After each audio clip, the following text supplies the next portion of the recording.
Good morning, everyone. Good morning, Monica, Darren. How are you guys doing? Oh, good night. Good morning. Yeah, good.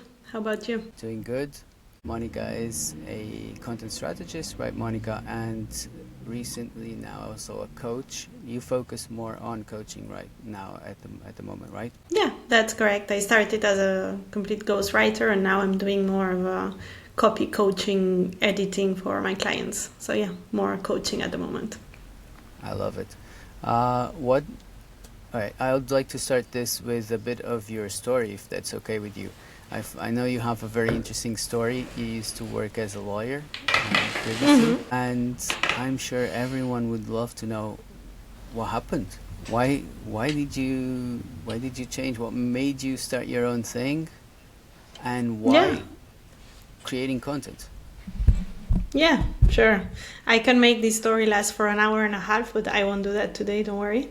Uh, long story short, sorry. I did work as a lawyer, but I was never going to court, so please don't imagine me with all of the fancy things lawyers were to court. I was a corporate lawyer, so completely corporate kind of work in an office, super boring. And while it was the best job you could dream of as a lawyer in the best company, the best department, and everything was the best, I was dying slowly every day a bit. So I decided to completely switch what I was doing. But I didn't want to throw everything that I had learned during my years of studying and practicing law. So I tried to identify something that lawyers were not so good at and that I could help them with. And what I found out, or what I thought that could be a possibility, was to write content that was understandable not only for other lawyers but also for other normal human beings that don't understand legal jargon, right? And I do think that the legal market struggles sometimes to kind of write content that is read not only by their other peers but also by their clients, and that can help them convert, which is exactly what we're going to talk about here today. So, having identified that problem in the legal market, what I decided is to learn a lot about copywriting, of course, because it's the art of writing to sell. And I trained myself, I got certified as a university certified copywriter. All of these also kind of titles that we like to get ourselves, especially when you come from a market like the legal one, as I did. And yeah, since then I've been helping clients write content specifically on LinkedIn. I decided to focus on LinkedIn only because it's the only network I really understand. So that's pretty much why I decided to go all in on LinkedIn, and because I think that's the network that lawyers use the most amount of their times. So I've been doing this now for over a year and a half, and I don't only help lawyers, of course, because otherwise I would only be reading and writing about law again, and that's exactly why I got out of the legal industry. So now I'd say 50% of my clients still come from the legal market, which I still have a very good relationship with, and I like to learn about and write and help them write. But I also have 50% of my clients who are not from the legal industry, and that helps me a lot kind of diversify my job and enjoy more what I do. So this is a bit why and how I ended up here with you guys today. It's great. So you started actually writing for the legal industry. Yes, that was my initial first idea. And as soon as I found myself writing and reading again only about law, I was like, okay, I need to pivot this again. This is not what I wanted. So kind of expanded to other markets. Yeah, I like how you saw a gap in the marketplace where there's a difficulty in communication between lawyers and their clients, I would say. So and you went to cover that gap. So that's beautiful. Tell me something about what is it that on LinkedIn, for example, let's focus on LinkedIn, but on this job that you're doing now, like I'm guessing like you feel a lot more free, right? I also noticed that you moved from where you used to live, and now you're like you're living in an amazing place. If I'm not mistaken, you're living in Malaga. Is that it? Near the beach. So like you have I suppose you left the building and now you're close to the beach and living life your own terms, right? Exactly, yes. I mean, I didn't live in like a cloudy big city either. I was living in Barcelona, so many would argue that that was already a dream sunny beach city. But still, for me, it was my corporate job and it was a small flat in the city where I was living. We had a big dog already, so I kind of wanted to move out from that clustered big city atmosphere. And we decided to come to the south of Spain, which we are in love with at the moment and enjoying a lot the calm that you can breathe around in this city. Yeah. Oh, that's beautiful. All right, now that we've got a few more people in, I'd just like to stop this for a second and just let everybody know. Like, so we've been running audio events for a couple of months now, Darren and myself. We were asking people to raise their hands, so you would ask your questions and we would be able to answer them. Now we've decided to move this. We've broadened the spectrum of the event a little bit. This is going to be a podcast as well. So LinkedIn marketing mastery. So we can touch on broader subjects.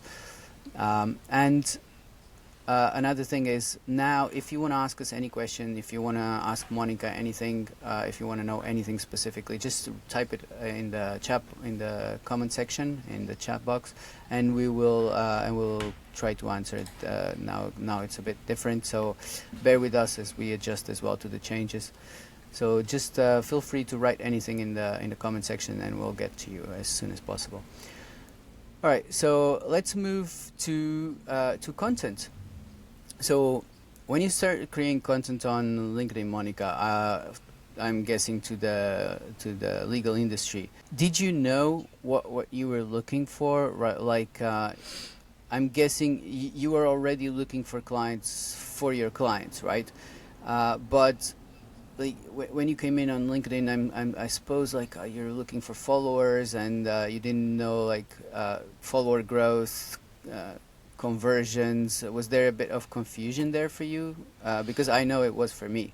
Even though I'm a marketer and I know what I'm looking for, I know that beginning stage is a bit awkward.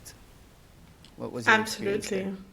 Absolutely, yeah. I had less than 500 connections at the time when I started, and I had no idea as to what I was doing, as to why a post worked or it didn't work, or as to anything related to the algorithm, anything related to building a strategy of content.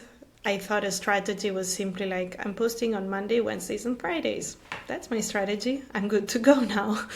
And I just hoped for results, of course. So at the beginning, it was a lot of learning from my side, trying to consume a lot of content from accounts where I saw, or apparently they looked like they were working, and trying to implement everything that I saw on those accounts into mine, and then just by test and error, kind of building my own strategy and seeing what worked. Also engaged with a coach after a few months, which helped a lot in my journey and helped me kind of go faster into deciding if a strategy was going to work or not, or if it even was worth trying or not, right? But yeah, definitely at the beginning I was completely lost and just posting for the fun of it, and trying to increase the most amount of impressions, the most amount of followers, but not thinking so much about what are my real business goals, and spending hours and hours on end commenting like a crazy lady. And we'll get to that question in a second, I suppose, Darren, because it's not really, it will cut the flow here for a sec.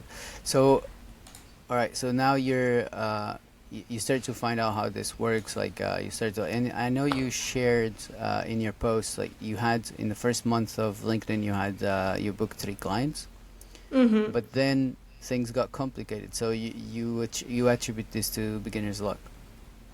Yeah, definitely. I think I had a good audience in my network, just because even though I had less than 500 connections or followers at the time, they were real connections, meaning that they were all people that I had actually met in real life, or that were literally connected to me somehow. And they were all from the legal industry. So obviously when I launched my services, they are my perfect ICP.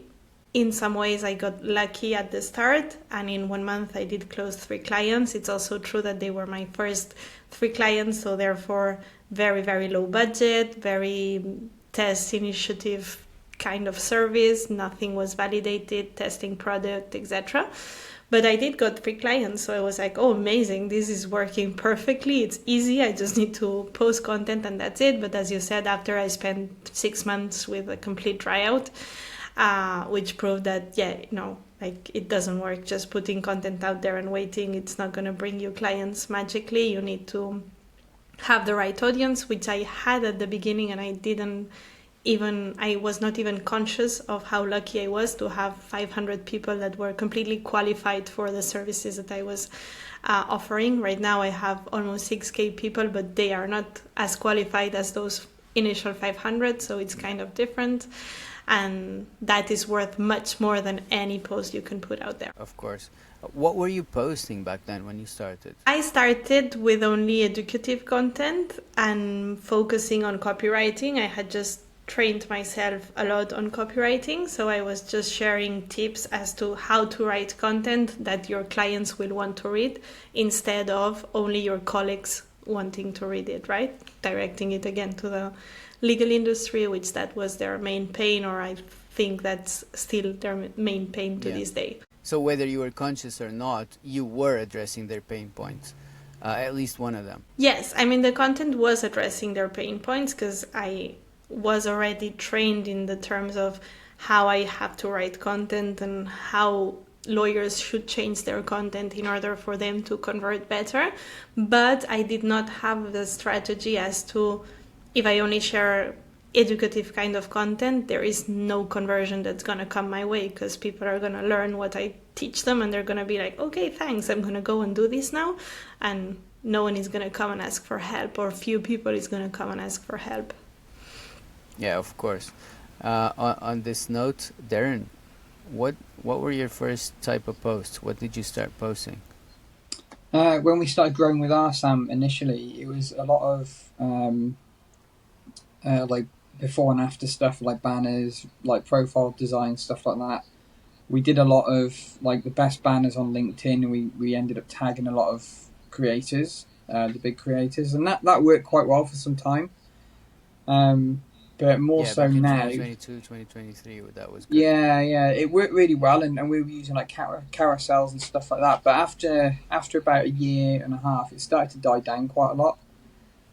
So I find me now, I get more traction from like opinionated posts rather than stuff about design, and it's still about design, but more towards like aggravating thoughts on why design is important, how it impacts like buying decisions, and things like that really. And like we got a few stats as well that we've found, haven't we? And it kind of shows the importance of how your online presence is put together.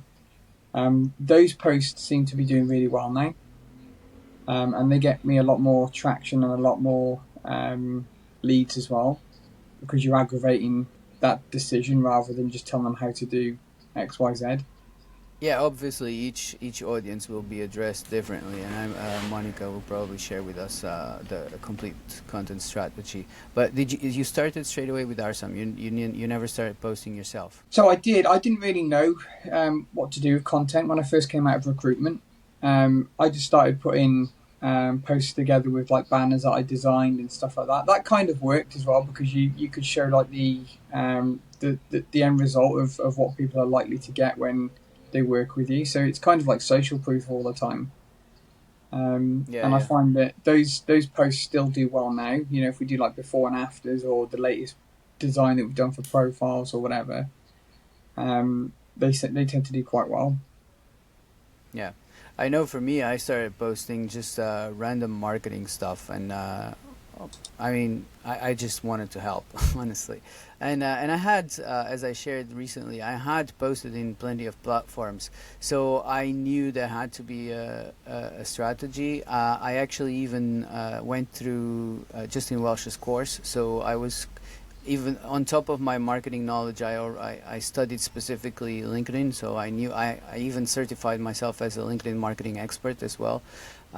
So even before I started posting, but still my posts were all over the place, even with all this information. And I feel that starting was very helpful. Even though I had a strategy in mind, I started posting and I started adjusting from there, and that was one of the best things I did. All right, so Monica, now we know we need a strategy. What strategy? I know. I mean, obviously, the strategy will be different for each business. It's just like any marketing strategy, and that's why I tell everybody there's no one size fits all. But like in a very generic way, would you like to go over like how you do things now, how you train people in your coaching sessions, as in like here's the types of content that you should be looking at, you should be posting for all different types, all different stages of the marketing funnel, because you want to address the awareness of your audience. Could you give us just a little overlook on that? Yeah, of course. Whenever we start working with a client, the first thing I always need to have a very clear picture of is what are their goals and why they are trying or why they want to start posting on LinkedIn, because this looks very different for very different people. I've had clients tell me like, I just want to establish a branding for me on LinkedIn. I am happy with my 9 to 5.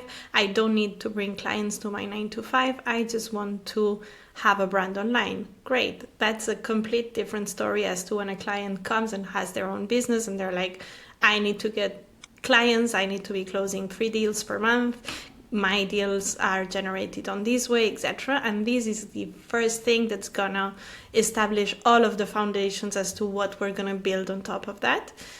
And then depending on that, we look at the strategies, right? Some clients are not gonna do any conversion post because, as I said, they don't wanna convert none of their audience. They just want to bring value to the world, and that's completely legit too. And we need to have KPIs to measure those type of strategies too. And they exist, it's possible. And other clients who need to find other clients because they are running a business and they're doing social media only to increase their revenue stream, that's a complete different story. And of course, then we're going to look at more converting posts. We're going to look at how to put converting posts together with middle funnel and bottom funnel, top funnel kind of content to not always be trying to convert the audience and not to fatigue the audience, etc. So yes, I'd say the most important part of our process is the first one, and it's to establish this goal clearly, because everything is going to depend on that. Even your profile, how it's written, your banner, everything is going to be determined by what is your goal. And if you don't have a clear goal, nothing is going to work after that. No matter how good the strategy is, no matter how good your post, how good your copywriting is, it's not going to give you the results that you really want. Absolutely. I don't know if that answers. So important. Yeah. Oh, definitely, Monica. Thank you. It's like if you don't have a set destination, you're not going to reach it. That's for sure.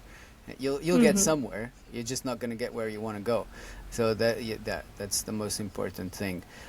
So you mentioned yourself, and it's very important. We speak about this a lot, Darren and myself. Even their profile needs to be set according to their goals. Darren, you want to touch on this a little bit? So like, what's the difference between a profile that is defined for someone who's looking just to convert clients, or those who want to build an audience, for example, first as a primary goal? So, yeah, like if you're just trying to build an audience, things like your call to actions are different straight away, because you just want people to follow, connect, hit the notification bell. It depends if that's all they want is just followers and connections, and that's one way of doing it. But then if you're trying to convert, it's important then to have the call to action to say, either booking a call, get my my lead magnet, or join the newsletter, or visit my portfolio, because what you're trying to do then is guide them into a different direction. So the two different directions completely. But when it comes to the profiles, obviously there's always going to be the headline is your first part of the profile that people see in the comments.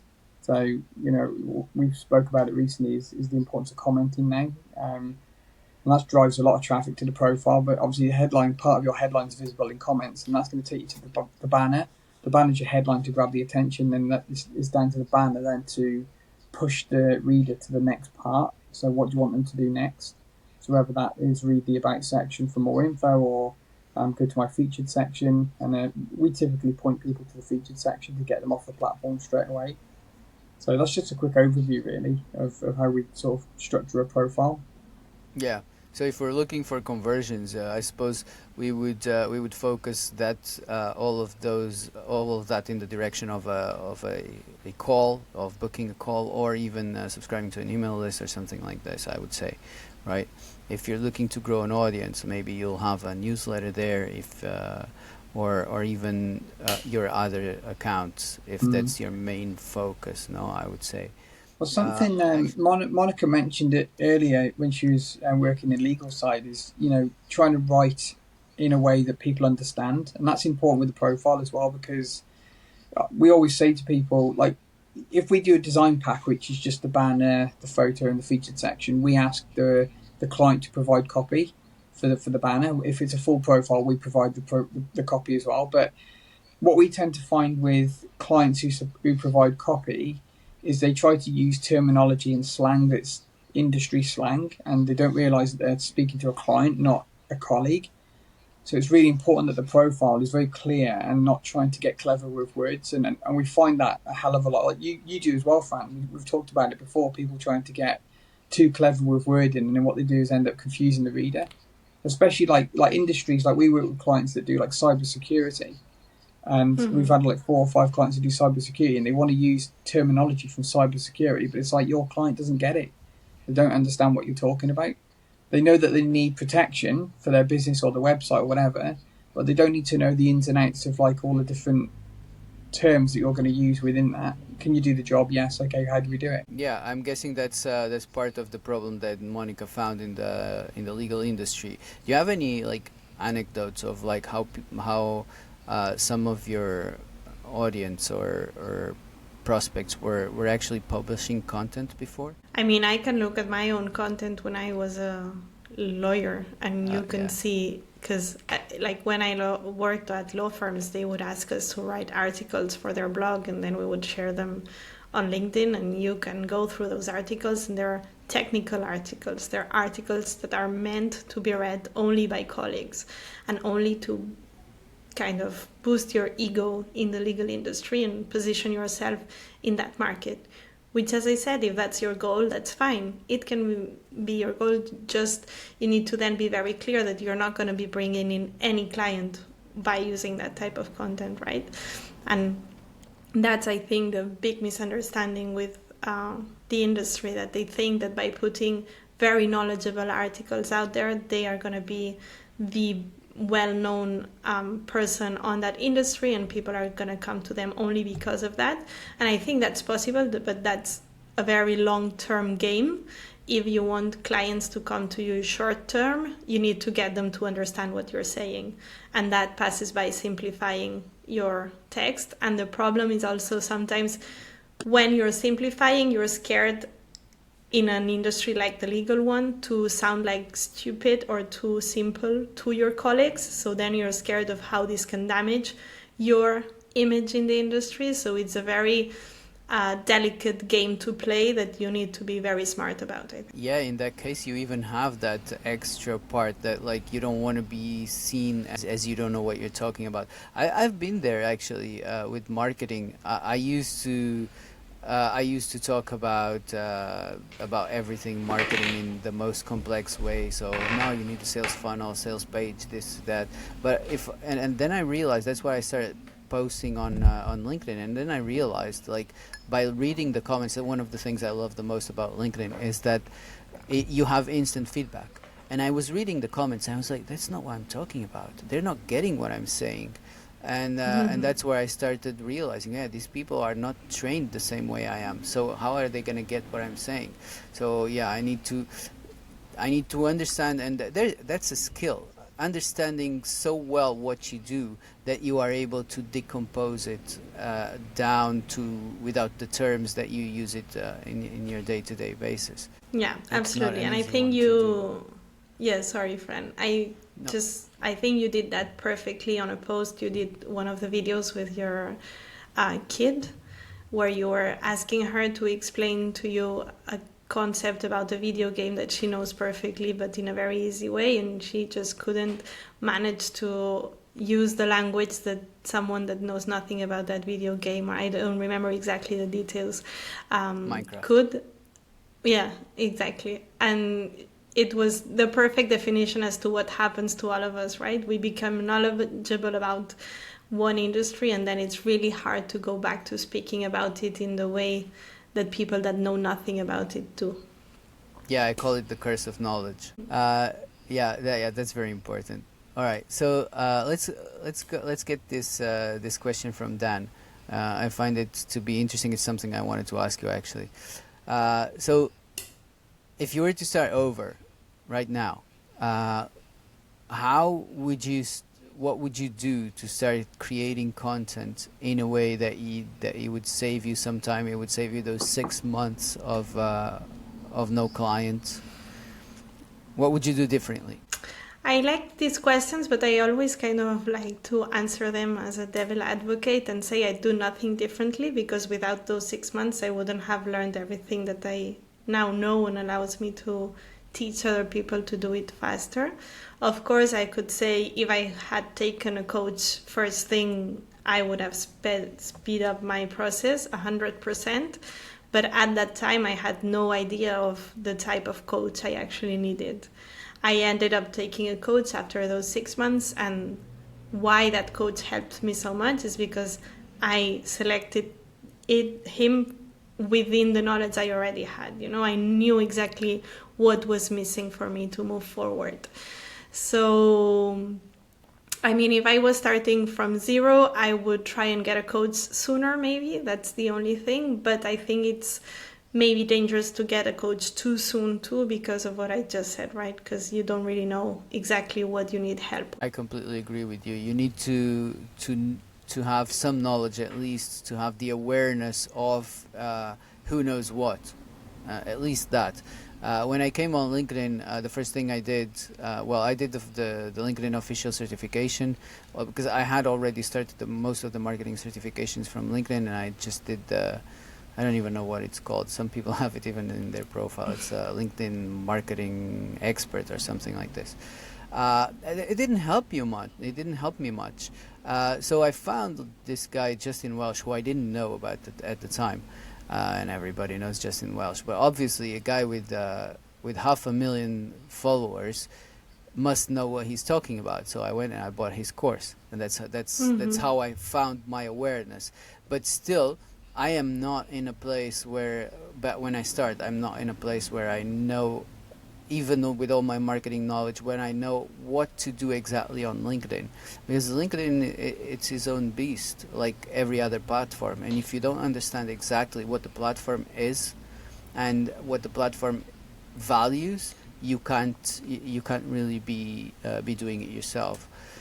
So that's a really good question, but yes, it's a question with difficult answer, because so I would say, like, personally, I would just start posting with a bit of knowledge. I would do it again. I would buy Justin Welsh's course because it's a good starting point, and then I would just start posting and pay a lot of attention to what's happening and start changing and adjusting from there. Would you agree with this? Yes, as I said, I would do the same mistakes I did all over again just to get to the knowledge that I have again. Yeah, it's really important. Darren, if you had to start over right now, man, but not with 17,000 followers, but let's say with 500 or 100, what would you do? Me personally, I would probably post more design processed videos to show more how we structure things in design. I would definitely start doing that because time-lapse videos work really well for designers. I would definitely do that. I would do more opinionated posts because they get a lot of traction. and that brings a lot of people to the profile. And then I would probably spend a lot of my time in comments of other people's posts. That's what I do different, because I went for probably about 8 or 9 months where I just didn't even bother commenting on anybody else's content, and it just had a massive impact. So that's Yeah, probably what I would change. absolutely. That's one of the things that I struggled as well, having created content on a lot of other platforms, to understand is that LinkedIn is a place where to network. One way or another, you need to be networking, because that's actually what feeds the algorithm, and algorithms are fed by the objective that the platform has, and the objective of LinkedIn is to create a network. It's the name says it, and we all know it's a professional networking platform. So commenting on other people's posts, interacting with other people, is what actually even boosts our posts. So there's a reason behind it. Well, we know it does, mate, because if I take 2 posts, like some of my posts are very similar with the opinions, they're just said slightly different. And if I take two posts and I put one, like I've already done it before, I take one where I haven't commented for like a couple of weeks, and then I do another one where I've commented for a week or so like crazy, and I post both of them posts in different times. The one where I haven't commented gets like 2,000 impressions at the most. Where the other one, if I've been commenting like crazy, that's like 10, 15, 20,000 impressions. Pretty much the same post. Yeah. They reward you for it. All right. Do you, Monica, when you work with clients, do you work on this side of things as well, the networking and the commenting, and how do you address this? For sure. Yeah, for sure. I give them a strategy as to what I do daily on LinkedIn for them to replicate, to make sure that they're not only posting content and waiting. And it basically consists on like a daily to-do list that they, if they follow, I can guarantee results. And if they don't follow, then I cannot guarantee results, because as you said, the algorithm needs to be fed with something more than just a post. And that's pretty much it. I don't do those tasks for them. I've never done that because it would be very time consuming. But there are people that can do those tasks for you if you want to externalize them too, which is completely fine. Yeah, absolutely. Now, there's one thing here, and most people here on LinkedIn, they know they need to be commenting.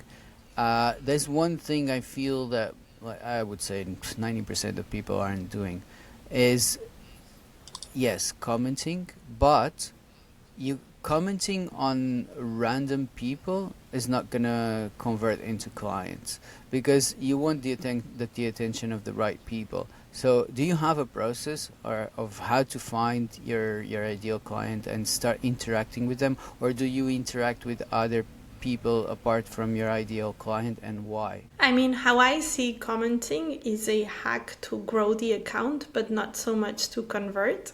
I've never seen or had a client convert through commenting, but more through the content. I believe that the relationship with the leads and the clients on LinkedIn are in the dark. So all the clients that will actually hire you, they will most probably never engage with your content or comment in your content or even like your content. They'll be secretly reading everything, and then magically one day you will ignite something in their emotions, and then they'll contact you directly. But that's why when we are commenting, or whenever I'm setting up a commenting strategy, it is more when we are directing to the goal of growth of the account and growth of the engagement, and not so much into the conversion side of the goals. So that's a bit how I look at it, and therefore the efforts into commenting into potential clients are not really worth it from my side. It's more just starting private conversations with those potential clients that will actually get you a conversion rather than commenting. Yeah, I think something I found recently, because I've only probably in the last 6 months understood the connection between everything on LinkedIn, and something I've realized is, like, content is your authority building. So that's the way I look at content now, is to build authority, to show that you know what you're talking about and you know how it impacts things. Like with me now, my opinionated posts show how it can increase buyers' decisions and the impact on, or the influence on people's minds. But then when it comes to commenting, like you said, the commenting, what that does then, it helps grow the account. But that also at the same time gets people reading the content. So you go from comments to traffic. The traffic then reads the content. Then the content pushes them to the profile. The profile guides them into booking a call or whatever it be the next step. So I've only recently understood that relationship between all of those points. Yeah, definitely. But it's a holistic thing. If you look at it holistically, you can have a whole marketing strategy behind it. And in the marketing side of it, LinkedIn is just a distribution and networking platform. So it's not more than that, because I hear a lot of people speaking about LinkedIn, my LinkedIn business. There's no such thing as your LinkedIn business, and if there is, it won't last long. So be careful with this, because it can detract a lot of people from using LinkedIn the right way. And with this, I think it's a good moment to touch on this question, which is very generic, but what is the most effective strategy for LinkedIn mastery, right, that you shared here? All right, the most effective strategy for LinkedIn is, it depends on the business you have, what Monica said before.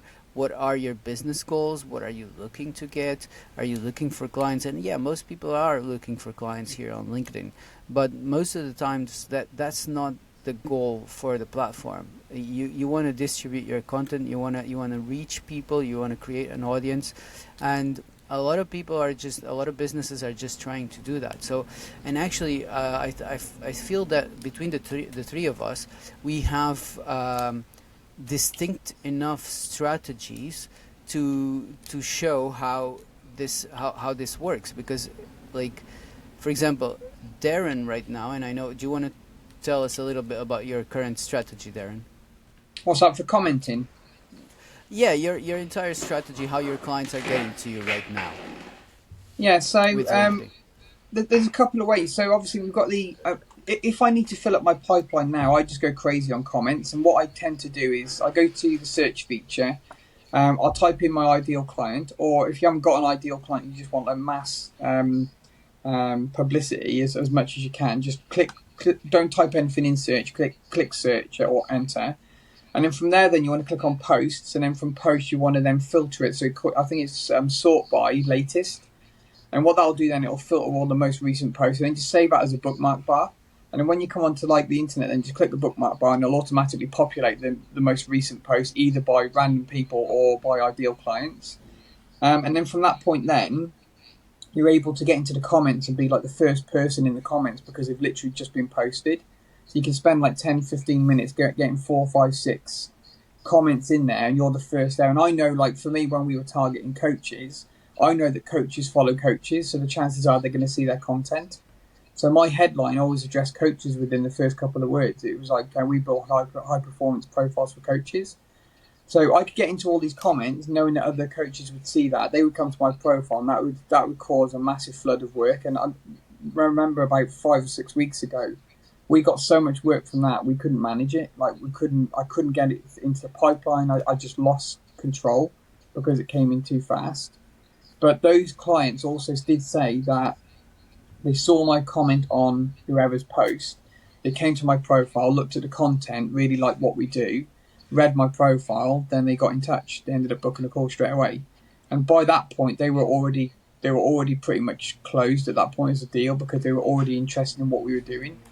So there was no like further selling or any pressure or trying to get them into a lead magnet or anything like that, because it was already done. So they would literally, most of the time, I just send them the link, they pay, and we just start processing their designs. It's very, very smooth. Then obviously, alongside that, then we've got a referral. We pay 10% referral commission for referrals.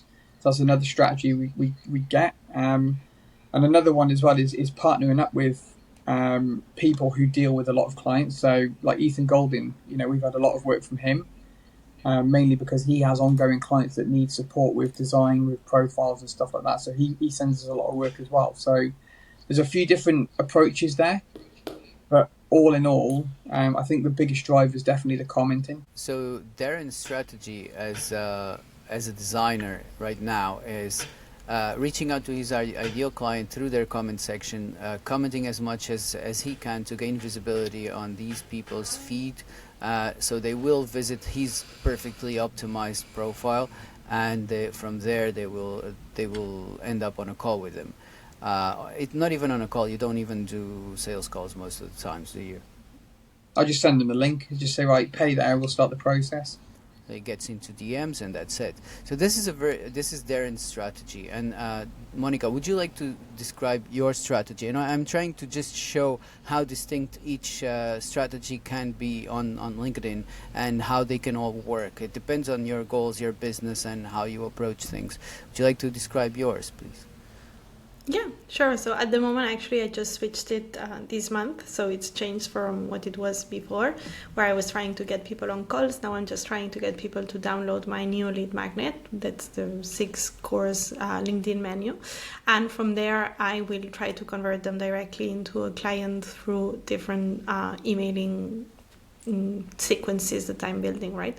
So at the moment I've changed actually completely all my profile and my messaging, and I'm only directing people to download this lead magnet that will then let them to be converted into potential clients or customers or buyers of some of my products. So this is what I'm doing at the moment. Sorry to interrupt you. Would you rather describe your previous strategy? Yeah. And you'll see why in a second. My previous strategy was to get... Actually, I had a strategy that was a bit of a buffet strategy, where I would have in my profile available any kind of thing that anyone in a different stage of the funnel can need, right? So in my profile, you would get either directly book a call to work with me if you're already warm enough to be like, yes, 100%, I need your services, get me booked in. You would also have a link to a lead magnet that was smaller than the one that I'm launching right now, so just a content scheduler. So this was for someone that's not so ready to buy from me, but that they're already curious as to what I can do for them and what my systems can help them with. And then there was a link to my newsletter, which was a bit in between, right? I'm already trusting you enough to give you my email for you to contact me every week and bother me every week in my private space. That's my Gmail account or my email account, but I'm still not ready to book a call with you. So that was a bit my strategy. It was divided into 3 different call to actions, and that would also motivate my content, right? So every day of the week would be directed to one of the stages of the funnel, meaning one of these 3 call to actions. Does that make sense? Yeah, I like it. I like how you approach different how you use different approaches, because actually that's one thing I speak a lot about. There are different types of buyers, and even within your ICP or your dream client avatar, whatever you want to call it, there are different types of buyers. There's a more impulsive buyer and there's a more timid buyer, right? So by having all of those in place, you're kind of addressing all of these behaviors. And the reason why I asked you guys to share your strategies, and I actually asked you to share the previous one, is because your new one is very close to mine. So personally, I do very little commenting out, just because I don't have the time for it. I do try, but most of the time, and I just find myself not being able to. I try to comment more than I can't, and then recently I'm not even posting much. But honestly, what I've been doing for the last 6 months, and it's working great for me now, is just I don't reach out to people. I don't look for my ideal client and comment on them like Darren is doing. I don't send DMs. I don't send connection requests, and I don't even I barely even accept any, because most connection requests are random, don't have a note. They're very impersonal, and I'm here trying to make real connections and actually trying to talk to people for real. I don't care about impersonal connections and just having a number on my profile. So, and what's happening with me is that most people are coming to me through my content or whatever comment I leave, but I drop comments on people who I like, whose content I do like. It's not strategic. It's just I find this person, I like their content, so I decide to comment. If the comment pulls me in, I will comment. If the post pulls me in, I will comment. If I don't have anything to say, I won't say anything. That's just what I do in the commenting side of things. Then what I do is I have my profile optimized, and what you're doing now as well, Monica. I have the lead magnets in place, and people actually come to me because I have a whole system set up with a welcome sequence of emails. That's where they find the link to book a call with me. Is I send it through email after they subscribe to my email list, and that's how people end up on calls with me. So it's with zero effort from my side. So what I wanted with this was just to show how 3 completely different strategies on LinkedIn can be working at any time. And it depends on the business. In my case, I only work with 2 clients per month.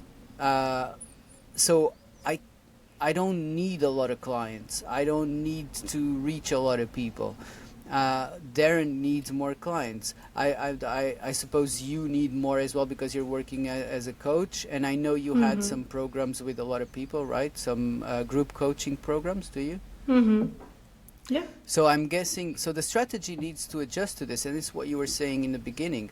What are your goals? What are your business goals? Do you want to attract 1 client per month? Do you need a group to coach, or do you want to actually work with a lot of people because you need more clients every month? So that's how your strategy should be composed. And I would focus, even though I know you had a very complete strategy that touches a lot of these points, for anybody starting out right now or wanting to hone in on something that because it's not working what they're doing, I would advise focus on one. But first, think about what are your goals, what are you looking for, what are you looking to get, and then from there, find the right strategy. And if you need, find help, ask Monica for help or anyone else. And yeah, that would be my advice. Yeah, for sure. And just to add on to what you were just saying, Fran, I think the strategy needs to be built on the business. So the business needs to be what comes first. And then the content strategy comes second, right? Some people just jump into content directly and they don't even know how many clients they need per month, what you were just saying, right? Having a very clear picture as to how many clients you need per month, it's going to give you a very clear content strategy and probably to a clear messaging. So without the business part being clear, nothing can fall into place after. Yeah, absolutely. I mean, LinkedIn is a tool for your business. It's not your business. Exactly. I feel we had a question as well, like what's the best marketing strategy, but I just want to talk about content deliverables, and that's the one I was answering with the different strategies. Yeah, like content deliverables can vary as well. Like like last year, carousels were doing insane impressions for us and leads. This year they're not performing. They're just not performing at all, even with the same content as what we did last year. I find that an impactful image, if I design an image but give it a text post, that works more. But then I spoke to a client last week, and he deals with like £50,000 clients. He's kind of a habit and mindset coach for like high performance sports and CEOs and stuff like that. He works with some very high level people. What he does, he uses neuroscience to create an alter ego, and that alter ego deals with all the pressure, so it doesn't impact them as a person. They can detach from it. And I was speaking to him, and he wasn't too sure about what kind of content he wants to put together. But I feel personally for him, video would be better than text or carousel because it's a lot more intimate. You get to know the person. If you're looking to charge 50k a client, they're going to want to know your personality and things like that.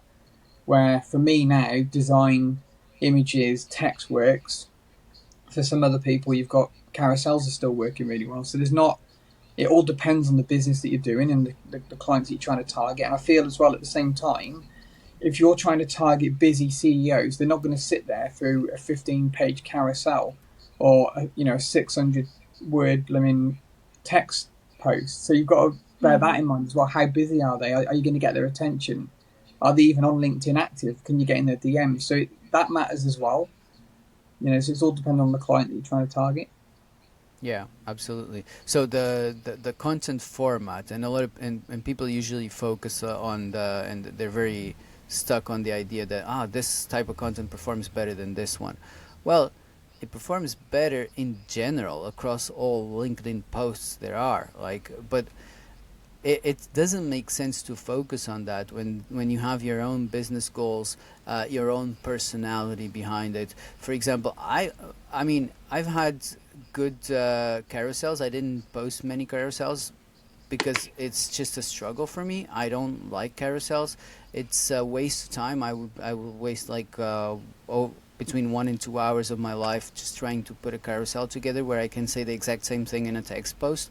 And that's what I am. I am a text person. I write. I can't put things nice and tidy with beautiful images like you do, Darren. So I shouldn't try to force myself to do it.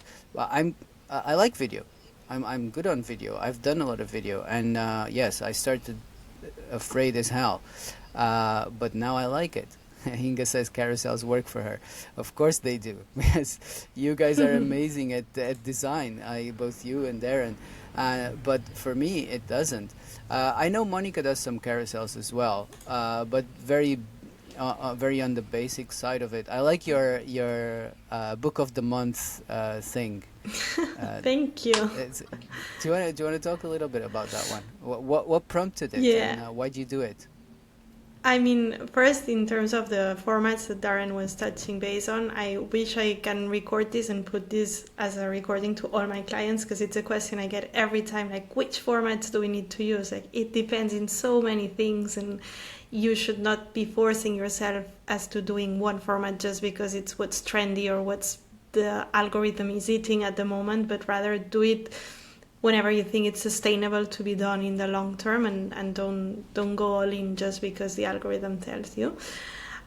So yeah, I wish I could just play that recording to some of my clients and teach them how to let go of the formats. But in terms of my formats, yeah, I have done carousels, as you said, in a very basic design kind of way. My style, I didn't choose to hire anyone externally because I didn't have the means when I started, and then I just got comfortable with doing it with my style.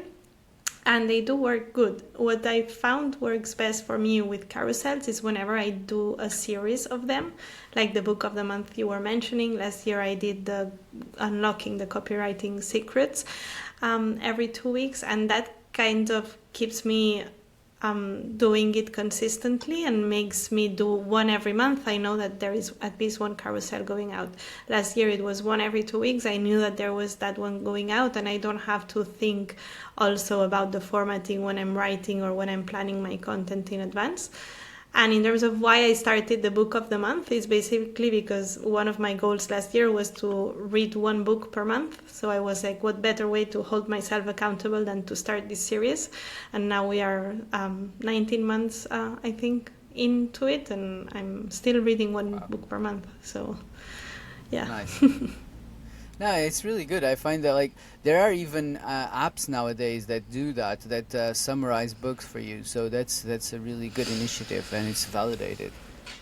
Yes, what I try to do with those posts to avoid being like an app that can, for the content to not be something that you can get on ChatGPT, right? Because you can go on ChatGPT and ask him like, give me the 10 sentences to summarize X book, and it will give it to you in a second. So why should I bother doing this?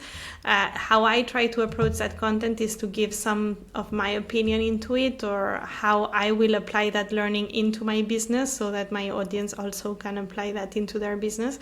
Otherwise, it's just a content that can be AI generated, and it makes no sense then. Yeah, absolutely. Another thing about the formats is as well, focus on the format that can deliver the content that you're trying, the information you're trying to deliver the best. So what are you trying to say? Is your audience gonna receive it better with a carousel, with a text post, or is the carousel just not gonna make any change? Is not gonna deliver any better than a text post what you're going to say? Then why do it? You know, this is my personal opinion. And if it's something complex, maybe you feel like you can explain better in like this, like we are doing now. Maybe do a video. I do videos often when I do when I want to show a screen, because I feel like I can show a type of a tutorial. So the video is the best format for that, even though some people do that through carousels. I think it's important as well, mate, is to create content with the best ROI, because if I do carousels myself, when I go into a carousel properly and really well design it, I can spend 6 hours on a carousel and it gets 2,000 impressions. Well, it's pointless. It's a waste of my time. And another thing that's important as well is, if you're not a designer, say you're a writer, like my girlfriend's a copywriter, and if you're a writer, stop trying to compare your carousels to a designer's carousels, because you're not a designer. You know, people say, "Oh, I'm not going to do carousels because I can't do it this neat or this well." And I'm like, if you're a writer, who cares? Just have blank slides and just put the text on a blank slide. It doesn't matter, you know. But it's the same with, like, you know, designers. We're not very good at copy, but I'm learning copy. I'm getting better at copy every day now because I practice every day.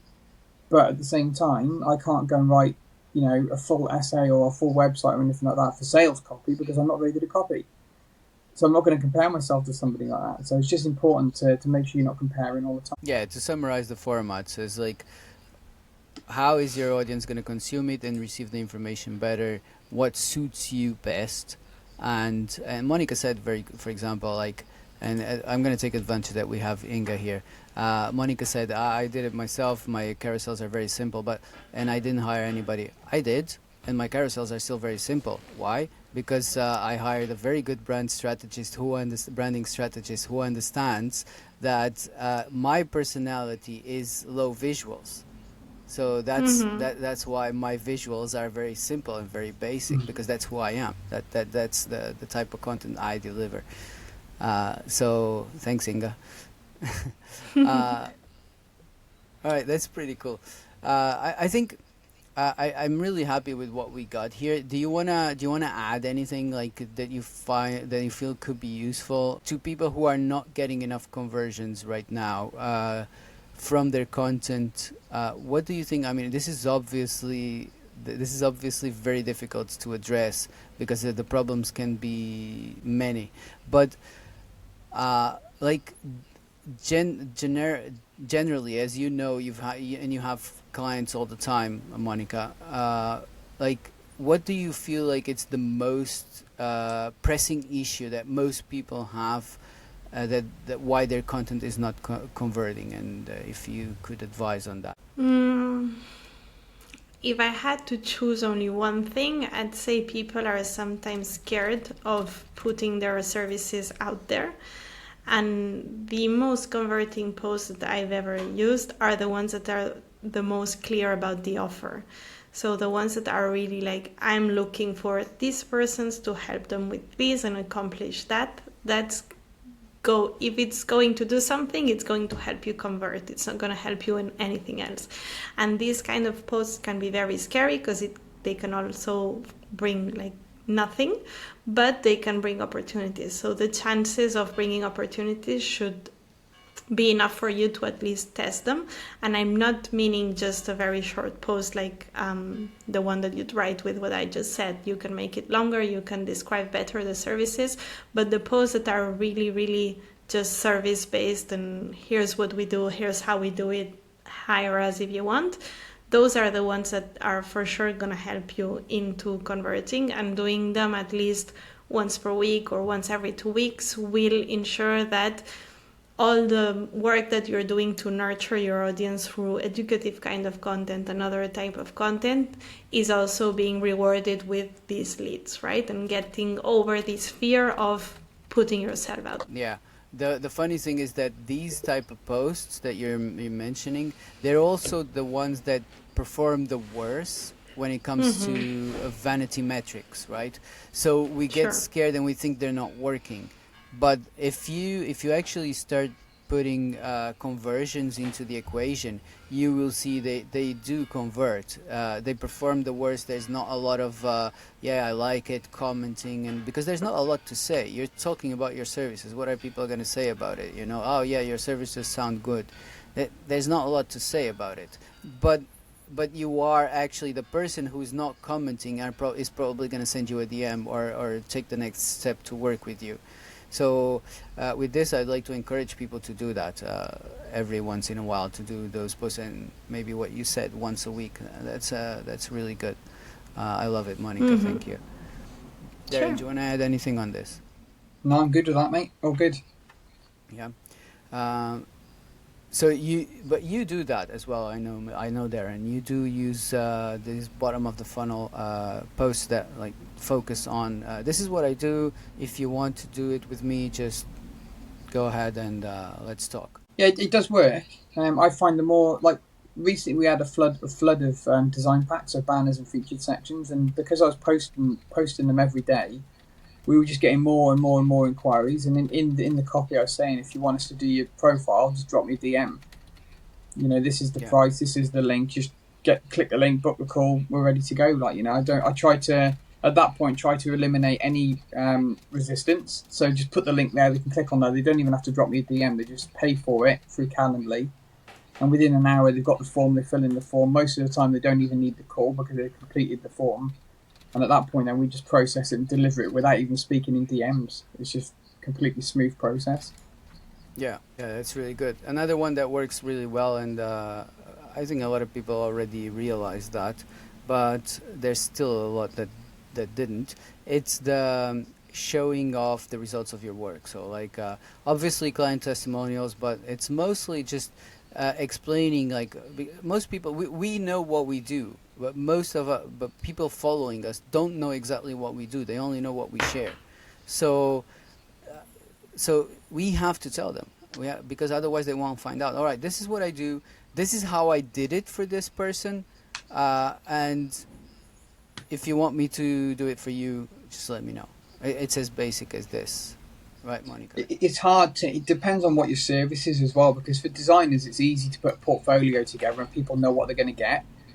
You know, like writers can write and they can see how well you write and stuff like that. But when it comes to like yourself with marketing, it's like you can tell them what you do, but some people want to see, okay, well, what proof have you got? Have you got stats to show what you've driven traffic to this place? Or depending on what service you do, like coaching's another hard one. All you can do there is like testimonials and like case studies.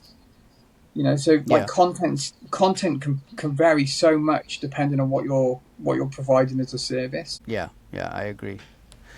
We're gonna be wrapping this one up soon. I'm just gonna share here the link to our community, and the invite extends to you as well, obviously, Monica. Of course. If you want to join us, this is a space where you can ask anything. We're still getting started a little bit. It's free, and we only share this with those that come to that attend these live events. So I'm posting the link here. I'm making a bit of a mess with the comments, so just try to find it. There's one comment that says one thing, the other one that has the link. Dan's asks what our opinion is on lead magnet polls. I think they can work quite well because people who are voting, it gives you an idea of the challenge that they're facing, depending on what the poll's got in it. I think they can work quite well. I see quite a few people using that because once people vote on that, you can reach out to them. You can see that they voted. But Dan, what do you mean with lead magnet poll format? Like, is it like a quiz that you mean? Because he says lead magnet. That's the part. Yeah, I think he means using a poll for understanding who's got those problems, their challenges, so you can reach out to them. But a poll on LinkedIn or a quiz in a lead magnet? Because if it could be the type, and if you look at my profile, you'll see I have a couple of tools there that are quizzes, and those quizzes are obviously magnets. I'm still trying to understand. For example, if you go to my profile and you click there, you'll see two tools that are like quizzes. They deliver a result to you, so they're quite helpful. And they could be used as a lead magnet. I don't have them. I don't have them specifically that you have to subscribe to get the results. So you wouldn't call it a lead magnet. There's a lead magnet after them that I offer. Score Up. Score Up. There's a few more, but these are outside, external to LinkedIn. So that's why it's what I have. It's like it's a little bit of a quiz that takes a bit of your information. I find that they work really well, Dan, if you're giving something in return. So, for example, Dana has that as well. Instead of just asking for their information, you're asking for their information to deliver something based on your knowledge. That's what I'm doing. For example, I have one that is a scoring tool for LinkedIn optimization. So if you use it, it will give you a score of how optimized your LinkedIn is to attract clients, right? And then I have another one who delivers different results, like it's a marketing assessment. It's a marketing assessment that will tell you exactly what you should be focused on in your business. Should you be chasing more leads or trying to convert more clients? What part of your marketing should you be addressing? So it gives you a result. So it's helpful. If you focus it like this, then it works perfectly as a lead magnet. Mine is not even, you don't have to subscribe, and most people end up subscribing because I give another tool on the back end. So for me, it works great. I've actually just finished one for a client that has worked, is working really well as well. They are not the highest converting lead magnets, but they get you very qualified leads. So yeah, I hope that answers your question, Dan. I'm not sure if it does, but I hope so. I'm going to so again, I dropped in the comments the link. I don't know if it's visible. Can you see it, Darren? Yeah, I saw it last time, but you can't click it. You have to copy and paste it. Yeah, but this is inside the event, the live itself. Yeah, I think it comes up as a link on the actual on the events page on LinkedIn. I'll have a quick look on it. That's weird. Look, I'm just gonna reply under my comment on the page, and put the link here. So this will work as a clickable link. All right. So the thing about this is it's a community that we're creating where. Like there's a few experts there. Like there's Darren as a profile expert. We have Inga as a branding expert. I have myself. There's sales experts. You have quite a few people there that can help you with whatever you want. Even though the community is growing slowly, we don't want everyone in. We're not sharing this publicly. We share it only on these live events. So if you're attending live with us here, you can just click the link and join. And this link will expire in 1 hour, so it's just temporary and it's exclusive for those attending these events. So feel free to join us there.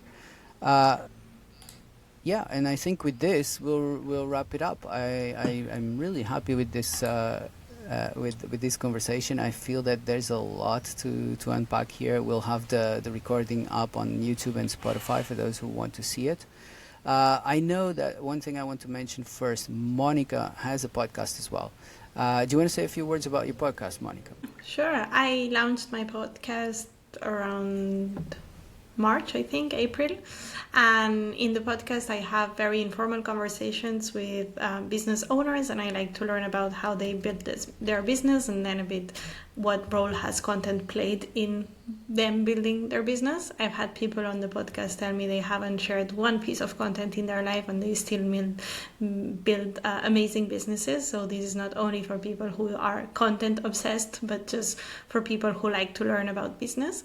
And of course, if anyone that's listening right now is a business owner and want to be on the podcast, just hit me a message and we can get an episode with you. That's great. And if you want to find Monica's podcast, just go to her profile and you'll find the link there to watch the episodes. That's perfect. Monica, thank you so much for joining us today. Loved thank you guys for the invite. This has been great. Darren, you want to add anything before we close? No, I'm good, mate. All good. Cheers. But I hope everyone has a good weekend. Perfect. Thanks everyone for joining us. This was fun, and I hope to see you next week, and have a great week. Okay, bye-bye. Have a great weekend. Bye. All right.